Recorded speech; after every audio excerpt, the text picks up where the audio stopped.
महाराष्ट्र भाजप प्रदेशाध्यक्षाचं नाव निश्चित, रवींद्र चव्हाणांच्या नावाची औपचारिक घोषणा बाकी। सूत्रांची माहिती तर मुंबई भाजप अध्यक्षपदी कोणाची वर्णी लागणार याकडे लक्ष। जिल्हाध्यक्ष निवडीत भाजपचे धक्कातंत्र, दक्षिण मुंबई चलाका साळवी तर वसई विरारमध्ये प्रज्ञा पाटील यांची जिल्हाध्यक्षपदी निवड। ऐनवेळी पक्षाने 2 महिलांना दिली संधी।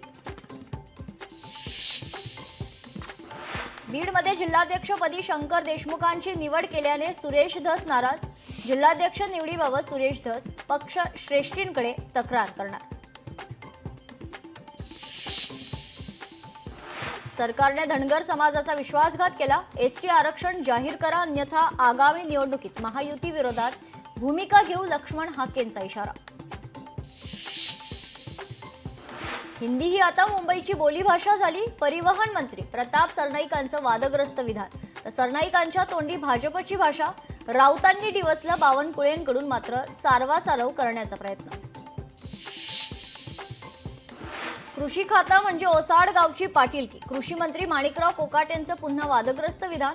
कोकाटेंच्या विधानानं नव्या वादाला तोंड फुटण्याची शक्यता। वैष्णवी हगवणे मृत्यू प्रकरणी हगवणे पिता पुत्रांच्या पोलीस कोठडीत वाढ। राजेंद्र हगवणे आणि सुशील हगवणेला 3 जून पर्यंत पोलीस कोठडी।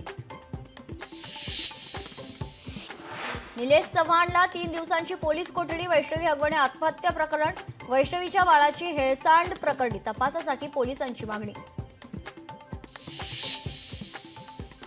हगवणेंनी वैष्णवीच्या वडिलांकडून 1.5 लाख रुपये उकळले।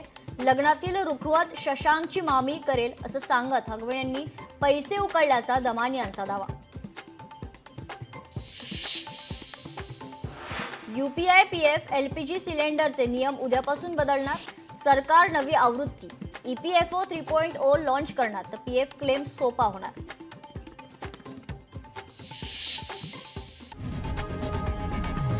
लोकशाही मराठी ऐका, पहा, जागरूक रहा।